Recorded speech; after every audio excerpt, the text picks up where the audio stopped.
Olá, aluno, olá, aluna. Eu sou o professor Marco Aurélio, dou aula de filosofia e hoje nós vamos falar sobre um filósofo importante chamado John Locke.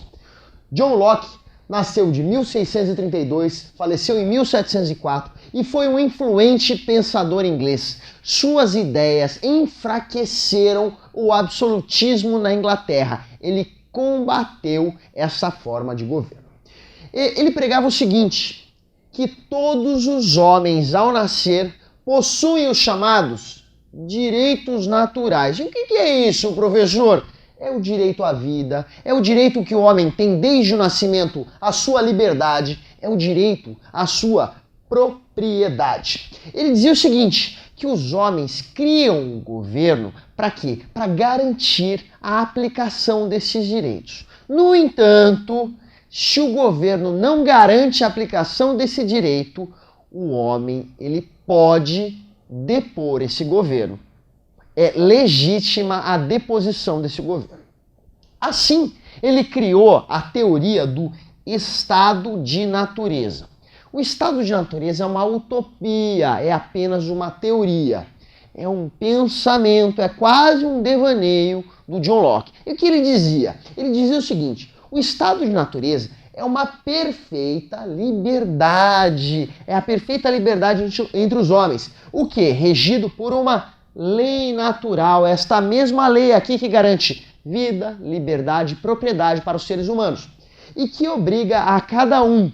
Ou seja, ele dizia o seguinte, que cada homem seria o seu próprio juiz e aplicaria a lei natural, ou seja, julgaria. É a defesa da própria propriedade. Ele dizia assim, todos os homens são iguais, não há distinção entre eles e eles são independentes. Daí, eles podem se autodefender através da lei natural, do estado de natureza. Ele dizia também que a arbitrariedade é individual e que o homem no estado de natureza ele é temeroso, ou seja, há um instinto de preservação. Segundo ele, nesse estado de natureza, um homem não atacaria o outro homem, pois eles são iguais. A partir de então, John Locke atribui a existência de um contrato social com as seguintes e principais características. A primeira dela, confiança no governo. E a segunda, consentimento. O cidadão ele deve consentir. De que forma? Tacitamente, periodicamente e principalmente convencionalmente. Assim, ele diria que os indivíduos de uma comunidade política consentem à administração do poder público, ou seja, concordam, elas estão de acordo com aquela administração. A partir daí, teremos um contrato social baseado na confiança e baseado no consentimento.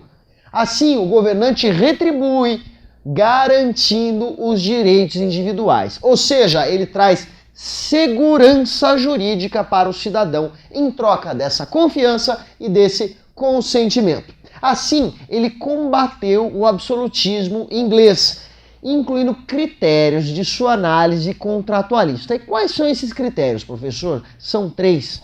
O primeiro deles, ele dizia que deve-se distinguir o poder legítimo do poder ilegítimo.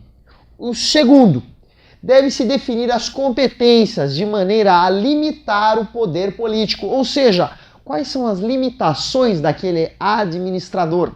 E terceiro e último, determinar a finalidade do poder político, ou seja, para que fim, para que objetivo aquele poder político existe. Assim, esses 3 critérios somados, ele diria que existem pelo estado de natureza, que nós falamos há pouco. Assim, esse estado garante a teoria contratualista de John Locke. Com isso, aluno, terminamos mais um tópico. Espero que tenham compreendido a matéria. Até a próxima!